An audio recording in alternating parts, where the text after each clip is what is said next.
That is the advantage of using a disc. See the incisal reduction being in absolutely one plane without causing any irregularities. If you had used other burr, you can never go straight like this. The way you slit the disc, now this has been reduced, whatever that is called finishing later on, if it is less or more. We just going on doing right now called dross reduction. The next step is breaking the contact. Anteriors, the contact is in the incisal third.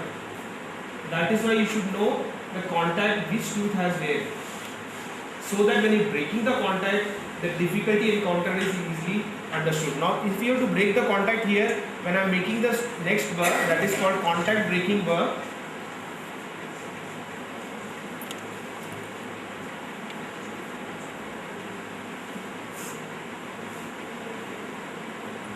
It's a thin needle diamond, as you can see.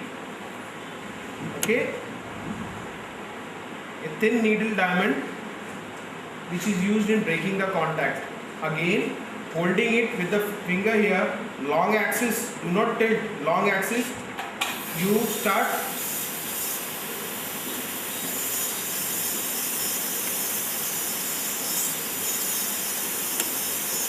see the movement up and down.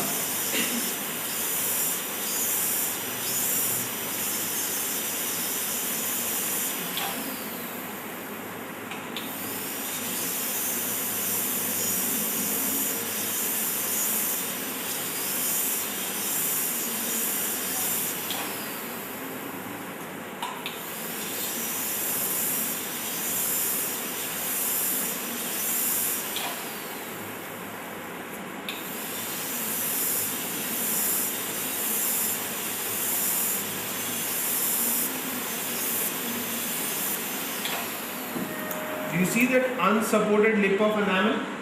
This was the guiding factor in saving the adjacent tooth from nicking. What is the next procedure? Put any of the probe and just knock it off. Now I am not touched the adjacent tooth. Okay, it's absolutely clean. A good dentist does that. Okay. Next, again breaking this contact.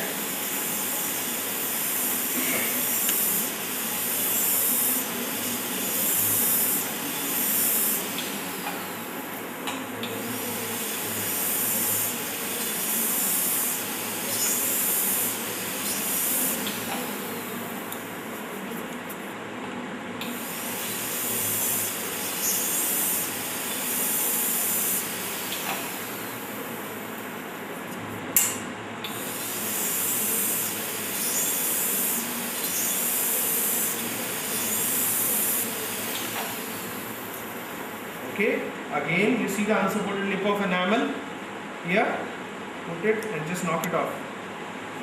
Okay, this is how the contact is broken. Now it looks irregular, it doesn't matter. Our main purpose is to go as close as to the preparation without damaging to the neighboring tooth. Studies have shown even a smallest nick caused to the neighboring tooth will cause secondary caries or primary caries later on. Okay, that's why you have to be very careful in doing a crown preparation. Your long-term practice survive on this, not short-term. Okay, once I have broken the contact, now I am going to refine the labial and proximal with the same flat and tapered diamond. So I'll use a little fresh diamond from Shofu, flat and tapered. It is not same as 1 point, but it will help us in reducing faster. A brand new diamond point. See, always this finger is kept here.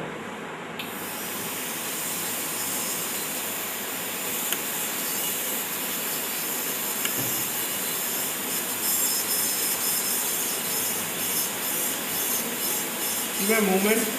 I am going to break the contact and break it and bring it down to CJ. What I am doing? I am lowering the contact in the proximal region, at the same time keeping the diamond away from the tooth.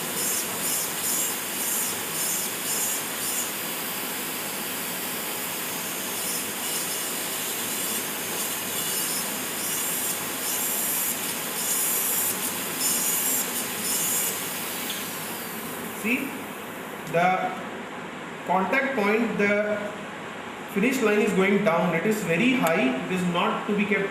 It has to follow the CJ.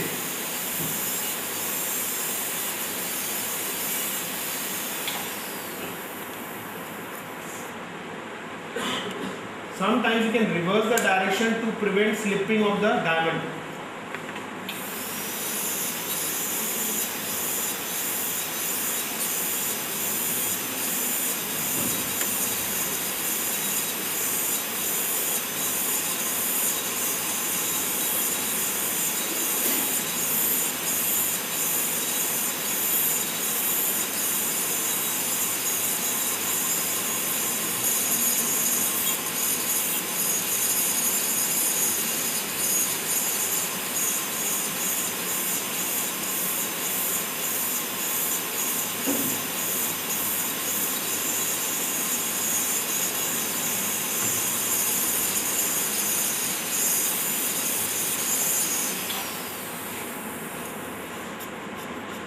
You can see the lip of enamel still remaining, but still I am going ahead with, because the CJ is little down and the tooth is much narrower as it approaches occlusely. So the reduction at CJ is little more. Okay, you can better appreciate now without the damage to the next teeth. Almost the finish line is extended onto the palatal aspect. We have not touched even a single point on the palatal till now. Okay. The next component which is appreciated is the incisal clearance. Now I had used 1.67 diamond approximately. If you see, if I put this pink one, it will come out. This is 1 mm. Next one is 1.5. Let's see. Does it come out? No. So this is still tight. That means the diamond which has sunk at cervical 1.6 did not go up to the level, and when I reduce with the disc, we keep a margin always for finishing. It's easier to reduce, believe me, when it is air rotor. Very tough to go back. Okay? So our clearance in incision should be how much? 2 mm. 2 mm. All ceramic ideally with translucency requires 2 mm. Since we are doing an ideal preparation, we'll go back with incision reduction further. Okay, again I'll start off with incision reduction.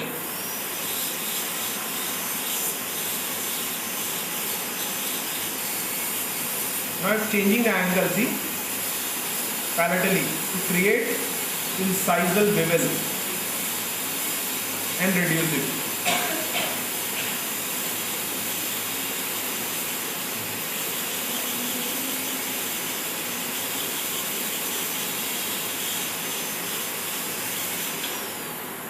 Let's see how much is the clearance. Most probably now we would have cleared by 1.5. Okay, see, it's coming out. Next is 2 mm. Are we clear? Very slightly is there. So we are keeping it for finishing. We have to finish the preparation. What do you mean by that? All the edges, axial, incisal, everywhere should be smoothened and rounded out. Any point which is sharp will cause stress in the ceramic crown and fracture in that region originating. Okay. Once I have done that, and reduction, we'll go on to the palatal aspect. For the palatal aspect, there are two methodologies. Either I use a disc. Before the disc, I'll go on preparing the finish line. Now, what exactly is done the palatal aspect is flat and tapered diamond. You do it under mirror. That means you keep it long axis and see it under mirror. We cannot do it right now because we have to show it. I'm going to make it slightly up. Okay. And show that this is the angle at which we are going to prepare, which goes on to the labial incisal 1/3, take your burr and go like that. Okay, so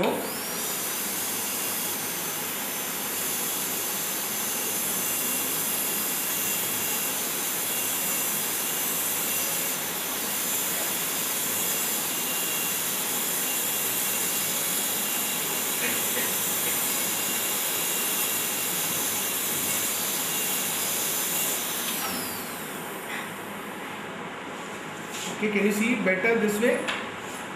Can see it better if you can focus it. See, now the finish line is very high. The cingulum is here. Now this reduction requires that when I am reducing it,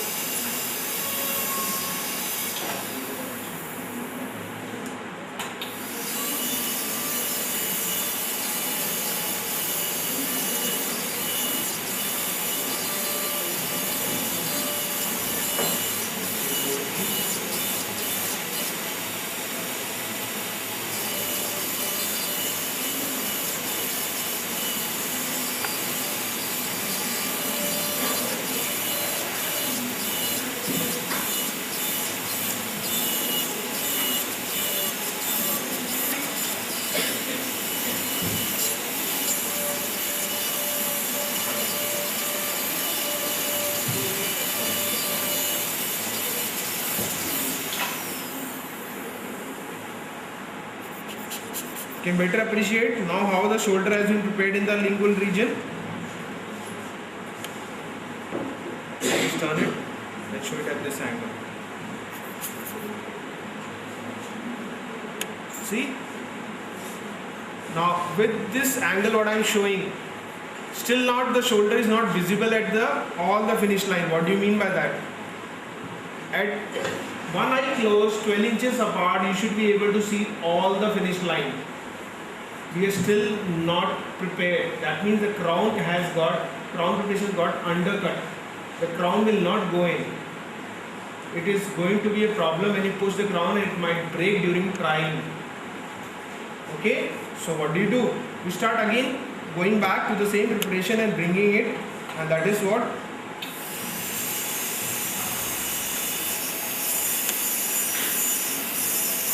Now I am refining the preparation.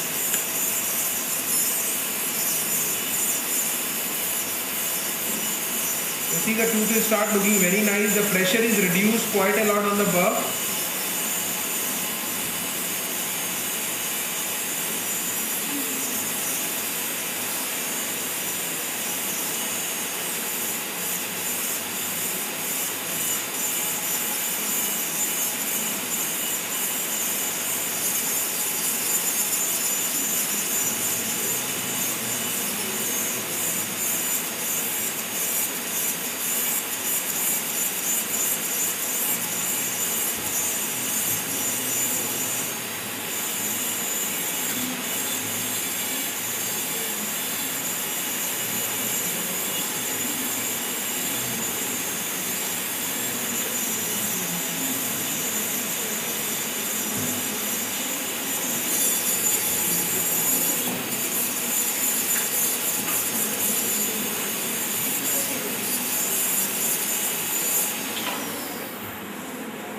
See the same preparation after further reduction.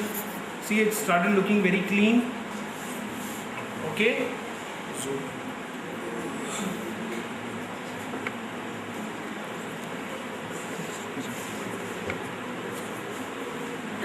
you can see the taper, which is approximately 6 degrees.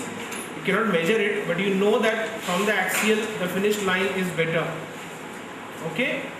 That is what I am talking about. When you do a preparation, there should not be any, and the best part is the lateral view if possible. This is in two planes right now. One is this, another one is this. I did not reduce in one plane. When I am removing and refining, it's a slow motion with a turn given to the burr. Okay, so this is what is the reduction. Then again I am going to take the finish line where? Supragingival, subgingival or equigingival. For preclinical purpose, we are going to keep it not subgingival because the models or your cast will get damaged. We are going to keep it equigingival, which is actually not the best, but for learning purpose that's the best. And supragingival is kept when the aesthetics is not concerned. Since we are doing all ceramic crown, we will keep it equigingival. In patient, we go subgingival. Okay? Clear? So I am going to take the finish line a little further down.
So see, the finish line has extended on to the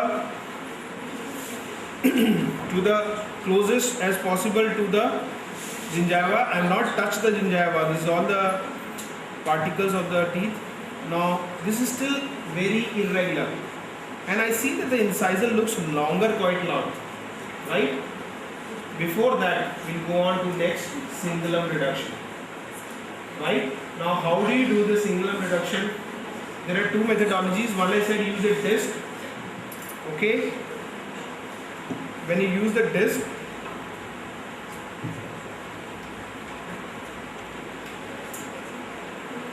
what is the movement which is used? This one. Now this is an approximate reduction of this. Remember, you cannot be very sure of. Too much reduction, pulp encroachment, tooth weakening. The main deciding factor is one, the lower teeth. Are they going to touch exactly, or we have clearance?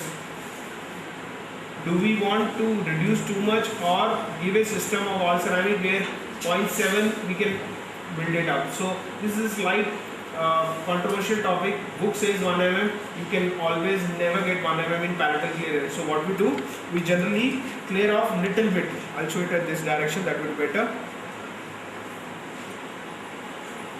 Okay, a movement which is done this way. Again. The last thing to be touched. The reason, all over you're reduced, you're safe, you don't know how much to reduce. If you just reduce the cingulum, you might over reduce the cingulum, later on the tooth might be like a thin pellicle. The tooth itself will break. Okay? Okay. So now I'm going to do, this is the sweeping movement.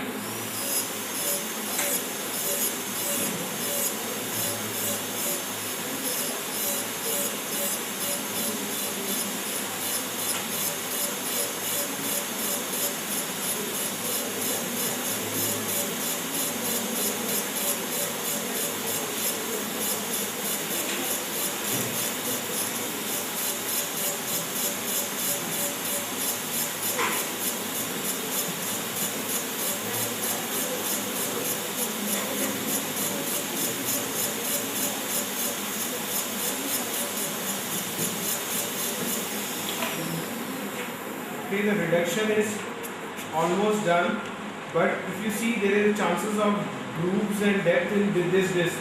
So what I do is, we can use a round block shaped or flame shaped diamond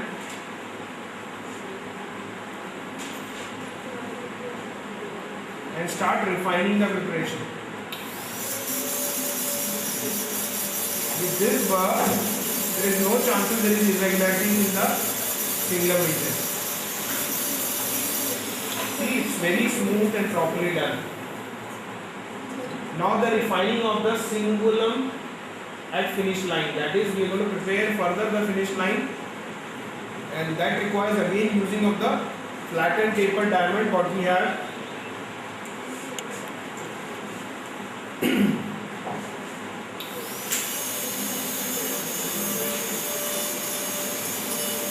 Now in palatal aspect, it's your choice. You want to give equi, supra or sub. If you want to go sub, the one reason is length of the crown being less. The more down you go, you get more length of the crown. Second is keep it supragingival. Why? We are not going to show the palatal finish line. Plus, with resin cement, this finish line is never visible.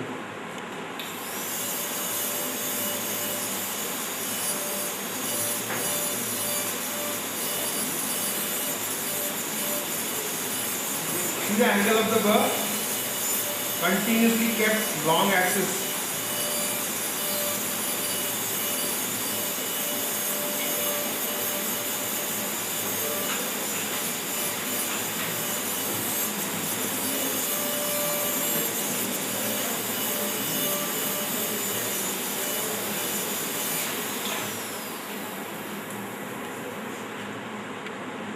Okay, so you appreciate the shoulder being prepared here,